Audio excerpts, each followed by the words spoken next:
Welcome back to the Deep Dive. Today, we're looking at a piece of the past that, honestly, it feels less like history and more like a blueprint for what's happening right now with generative AI. It really does. We've got some pretty extraordinary source material about a resurfaced 19th century invention, a creativity machine, if you can believe it.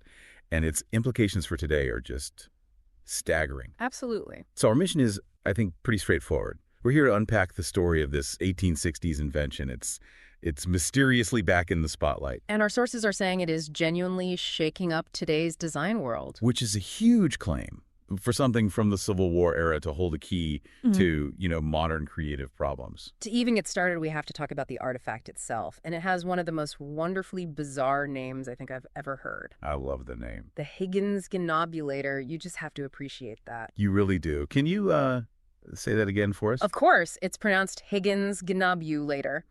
The name itself just sounds like this grand, chaotic, maybe slightly unreliable machine. Well, the name fits the inventor perfectly. A Dr. Gregory J. Higgins. He was a pretty reclusive thinker working out of Providence, Rhode Island. Right, in Richmond Square. And he unveiled this thing, this massive brass and steam-powered prototype, on a very specific date, April 10th, 1865. So just as one era of American history is ending, he's trying to kick off this entirely new way of thinking about thought itself. And his goal was, it wasn't modest at all. Not in the slightest. Dr. Higgins designed the Ghinknobulator to be a definitive tool to analyze early creative thought. Not just record ideas, but to actually dissect the origin of imagination. Exactly. He was trying to apply, Newtonian mechanics to the human mind. He wanted to scientifically measure the whole messy, amorphous process of creation. And the claims he made were, for the time, just wild. Our sources found this great alliterative description of what he said it could do. Oh, this is my favorite part. He claimed it could, quote, measure and magnify meticulous, magnificent, magnanimous imagination ideas. That's a huge claim. It's rooted in this belief that creativity is linear, that it's predictable, that you can quantify it. And the location matters here, doesn't it? It's crucial. Providence, Rhode Island, is often called the creative capital of New England. Even back then, it was a place where industrial innovation and artistic ambition just sort of collided. A place where these adaptable myths converge. Right. So Higgins wasn't just some random guy in his backyard. He was working in an environment that really valued both rigorous engineering and these big imaginative leaps. It was, the perfect stage for what it would become. An ambitious failure. An ambitious failure. That's exactly where the story turns, because the machine, it did not succeed. It failed spectacularly at being a linear measuring tool. Okay, but I have to ask, if the machine was trying to analyze thought, what was the actual physical output? How did he even try to read a creative impulse? That's where the evidence gets really fascinating. We think the early mechanism used this complex system of vibrating membranes and punched metallic cards. The idea was when a person focused on a creative idea, the mechanical resonance would translate into a deterministic sequence on the card, a readout of analysis. But that's not what happened. No. When Higgins ran a full power test, the whole system just overloaded. So instead of getting a clean analysis, instead of a linear readout, the malfunction produced this flood of unpredictable data.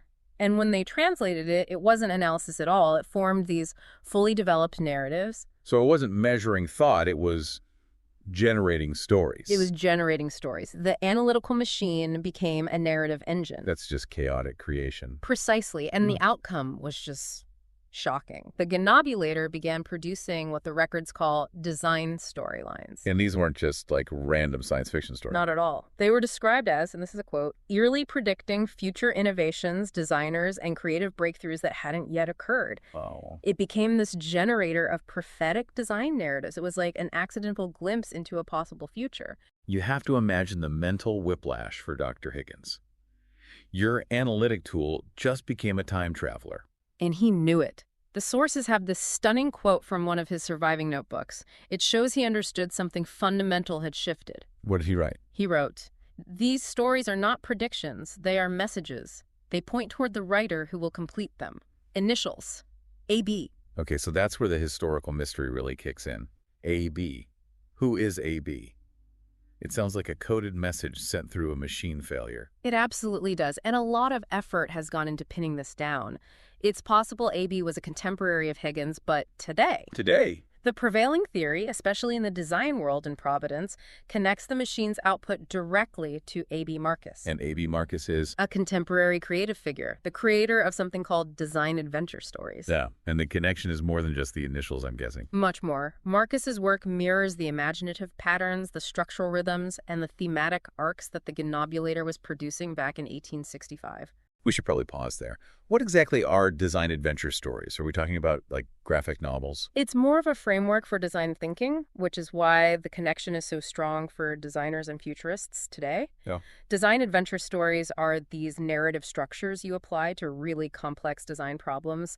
So they frame the design process not as a linear challenge, but as a quest, with characters, obstacles, unexpected breakthroughs. So they're inherently nonlinear, Yeah. adaptable. Exactly. And the Ghinknobulator's output from 1865 had that same structure, a fully formed narrative that laid out a path to a future innovation, but one that still needed a human to, execute the final steps. So the machine sent a coded message, a framework, that was just waiting for over a century. Waiting to be fulfilled by a kindred spirit who thinks in narrative, not in linear analysis. That is the ultimate aha moment, a 160-year-old machine failure pointing directly at a modern thinker. So let's make that shift.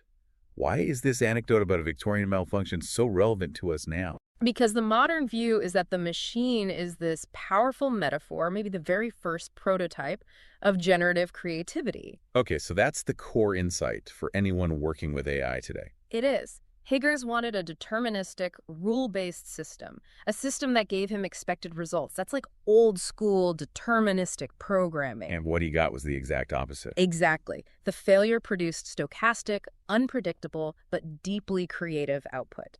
That's the fundamental principle behind modern generative AI. We give it a prompt, and it uses this complex, nonlinear, you could call it structured chaos. It creates something unexpected, but still coherent and useful. Right. The Ghinknobulator, as one source says, feels less like a relic and more like a prototype of the world we're entering now. It embodies that tension between what we intend and what the machine outputs. So the malfunction, the chaos, that's the feature, not the bug. That framing is absolutely essential. It was the first system to leverage failure to produce novelty. And this isn't just a theory, right? Our sources say there's a modern version, a latest updated 21st century prototype. Yes, and it's not locked away in a museum. This idea is active. So tell us about this prototype. Is it still brass and steam? It's conceptual, but it's built with digital mechanics. And the key is, it doesn't try to repair the original machine's function. It doesn't try to analyze. No, it is intentionally designed to trigger and leverage that same kind of chaotic narrative-generating output from the 1865 malfunction. It's a tool built to foster serendipity. Pushing human designers out of their comfort zones. Exactly. It's no longer about measuring the thought process. It's about injecting these highly imaginative, structurally complete narratives into the design pipeline that someone like an A.B. Marcus is then tasked with completing. It's set to, quote, create innovation in a new way by making that chaos constructive. What's so fascinating is how the machine's whole legacy just captures the spirit of Providence, this convergence of creativity and technology. It's not new. It's not something Silicon Valley invented. Right. It has this rich, unexpected history. And sometimes the most valuable insights don't come from success, but from a really spectacular structural breakdown. We started with this historical curiosity, the Ghinknobulator, and we've ended up with what is basically a blueprint for how we might work with AI-assisted creativity in the future. The link to AB shows the power of narrative, and the modern prototype shows how we can intentionally use it. It really highlights a deep truth, I think. The line between analyzing creation and just generating it is far thinner and maybe far more productive than Dr. Higgins ever could have imagined. So we'll leave you with this final thought to consider.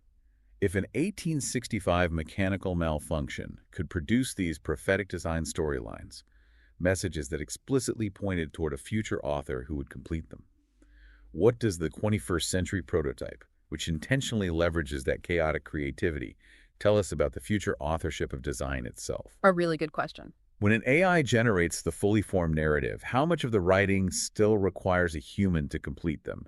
And what does that even mean for our definition of human authorship? We'll catch you on the next deep dive.